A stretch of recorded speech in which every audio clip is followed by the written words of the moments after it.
Hello everyone, welcome to my another mini blog. তো আজকের ভিডিওটা হতে চলেছে ভীষণ এক্সাইটিং, বিকজ এতদিন ধরে যে দিনটার জন্য আমি অপেক্ষা করেছিলাম, এত এক্সাইটেড ছিলাম, এত প্ল্যানিং করছিলাম, সেই দিনটা চলেই এলো। হ্যাঁ, আমার রেজিস্ট্রি আর এঙ্গেজমেন্টের দিন। তাই সকাল সকাল চলে গেছিলাম নিজেই ফুলের দোকানে সমস্ত যে মালা, চুলের ফুল সব কিছু আনার জন্য।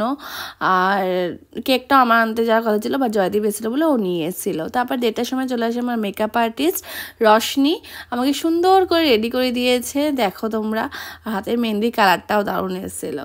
তো সাজিয়ে চলে যায় 4টে নাগাদ। তারপরে আমি 4:30-র সময় আবার ভেন্যুতে নিয়ে চলে আসে আমাকে জয়দীপ। তো আমার বাড়ির লোক এসেছিলো একটু পরেই, 6টা নাগাদ। আর এই যে আমার গপু চলে এসেছে। গপুকে ছাড়া তো আমি কোনো শুভ কাজ মানে ভাবতেই পারি না যে সম্পূর্ণ হবে। তো এখানে আমাদের কাপেল পোর্ট্রেট নেওয়া হচ্ছিল, ফটোগ্রাফারই বলেছিল একটু আগে আসতে। তো তারপরে এখানে ম্যারেজ অফিসার চলে এসেছে, প্রায় তখন 7টা বাজে, একটু লেট করেই এসেছিলো। আর অ্যাট লাস্ট আমি ফাইনাল সাইনটা করে ফেলেছি। মানে তখন যে কী ফিল হচ্ছিলো সেটা আমি জানি।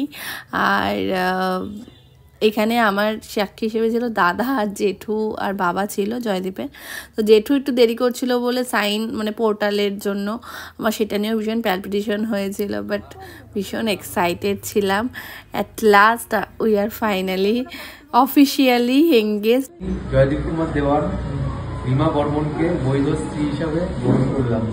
আমি রিমা বর্মন জয়দীপ কুমার দেওয়ানকে বৈধ স্বামী হিসেবে গ্রহণ করলাম।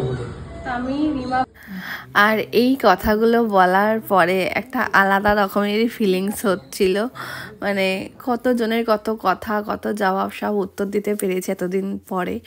তো তারপরে এখানে রেজিস্ট্রি হওয়ার পরে সবাই আশীর্বাদ করছিল, সবাই করেছে, সব কটা ক্লিপ নিতে পারিনি। আর তারপরে আমি ওকে একটু অফিসিয়ালি প্রপোজ করেছিলাম। যাই হোক, তারপরে এখানে অ্যাট লাস্ট আমরা দুজনের রিং এক্সচেঞ্জ করলাম। তো সব পরে আসবে। আর তারপরে ছিল মালা বদলের ব্যাপারটা। আমার বান্ধবীরা তো মানে গান চালিয়ে, বক্স ছিল না, ওরা গান চালিয়ে মুখে গান করে নেচে ফেচে একাকার অবস্থা। মানে আমি বলেছি লিটারালি তোরা ছিলি বলেই আমি উৎসাহ পেয়েছি বিয়ে করতে। তো ভীষণ ভালোভাবে দিনটা কেটে